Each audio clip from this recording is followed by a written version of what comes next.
I want to talk a little bit about attracting that soulmate. Had you ever written a list of what your 10 out of a 10 relationship or soulmate would look like? It's really interesting you say that because that's exactly what I wanted to talk about, which is for me, I believe so. I've had three major relationships. My first two were my first relationship was a 10-year marriage. The second relationship was a 22-year marriage. So strong relationships. And this current one, I've been with Christian for 6 years, I think it is. And I loved all my relationships, and I feel that they were all perfect. I don't see them as failures. I see them as perfect. That I was with those men for a long period of time.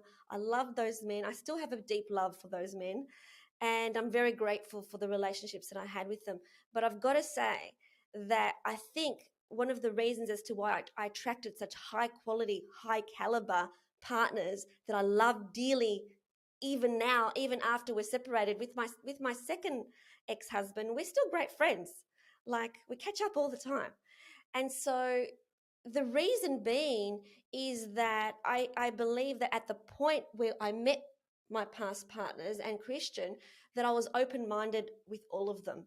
So, in other words, what I mean by open minded was they didn't have to look a certain way, have a certain height, have a certain job, have certain qualifications.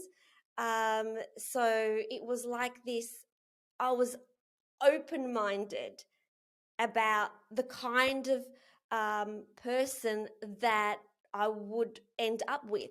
But at the same token, there's no way that anybody could come into my sphere that wasn't respectful of me, so wasn't worthy of me.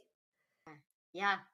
Interesting. So when I was going through my emotional intelligence transformational course, it was just about the time when we got separated and right before Josh passed away.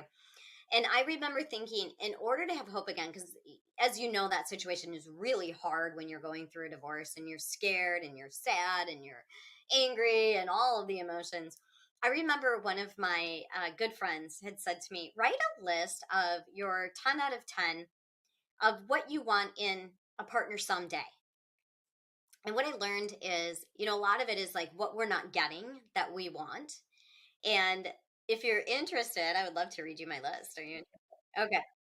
So I had 17 qualities, and my partner right now, Chad, met every single one of them when I started to consider that we might want to start dating a little bit. And it blew my mind.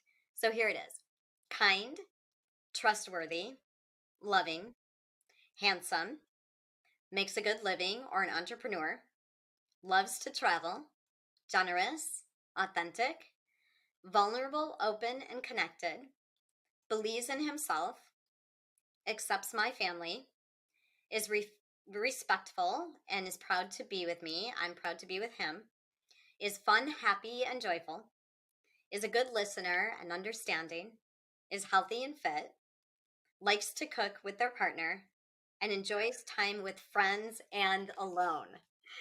And what I realized is, right, those are the qualities that I get to be too. But those were the qualities that were super important to me. And I wrote those down, and lo and behold, 8 months later, that's when he stepped into my life. So what would have happened, Karen, if he had all of those except he couldn't cook? I didn't say it was a must have. It was just what my perfect 10 out of 10 was, right? And yes, and I have to laugh because he was single for like he had his two boys, but he was single for a good 8 years, I think. So he actually does know how to cook, and we do cook together.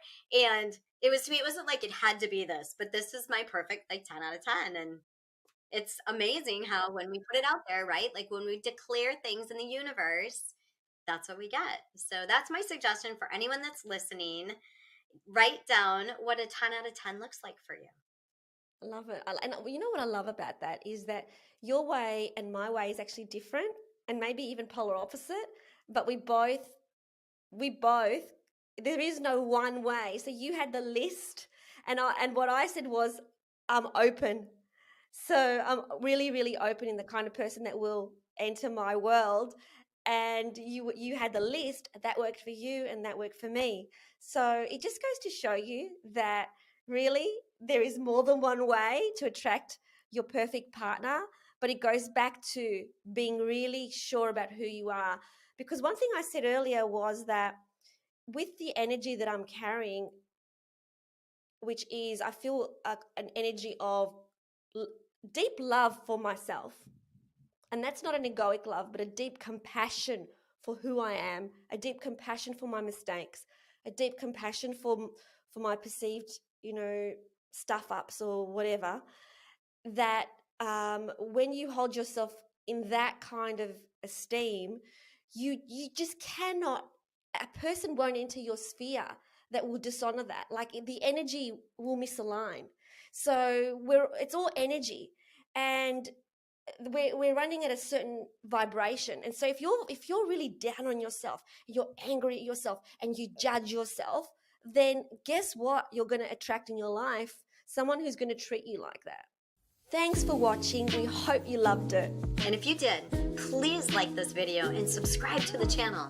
And remember, always connect to your truest essence. And choose love. We'll see you next time.